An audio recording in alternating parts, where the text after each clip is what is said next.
قال عليه الصلاة والسلام: إذا قال العبد لا إله إلا الله والله أكبر صدقه الله.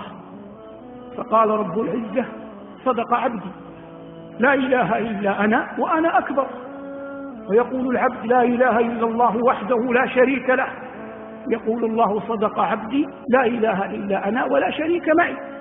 ويقول العبد: لا إله إلا الله وحده لا شريك له، له الملك وله الحمد. يقول الله: صدق عبدي، لا إله إلا أنا ولي الملك ولي الحمد. يقول العبد: لا إله إلا الله ولا حول ولا قوة إلا بالله. يقول الله تعالى: صدق عبدي، لا إله إلا أنا ولا حول ولا قوة إلا بي. قال عليه الصلاة والسلام: من قالها في مرضه ثم مات لم تطعمه النار. من قالها في مرضه ثم مات لم تطعمه النار. وفي حديث شداد بن أوس وعبادة بن الصامت أن النبي صلى الله عليه وسلم قال لهم يوما: ارفعوا أيديكم، فرفعوها، فقال: قولوا لا إله إلا الله. فرفعوا أيديهم وقالوا لا إله إلا الله.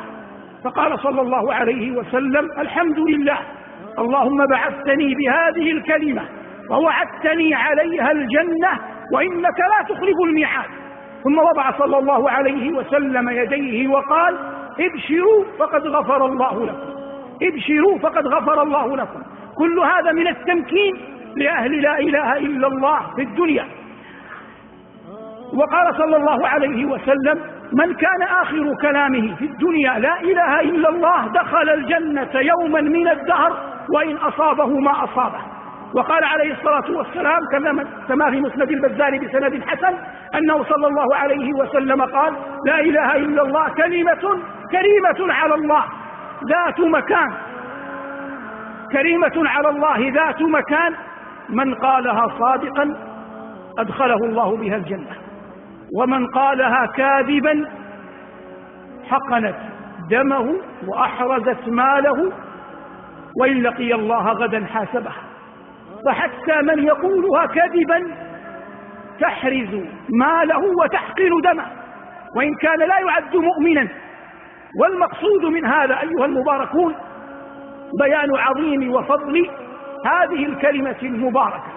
هذا كله ما ورد من فضلها في الدنيا.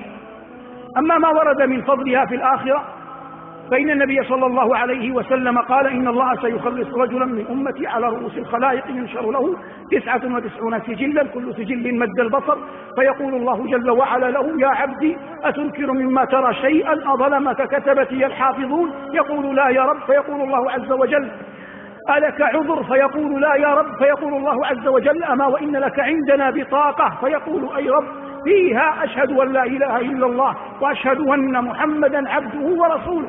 فيقول: أي رب، وما تغني هذه البطاقة أمام هذه السجلات؟ فتوضع السجلات في كفة ولا إله إلا الله في كفة، فتثقل البطاقة وتطيش السجلات ولا يثقل مع اسم الله شيء.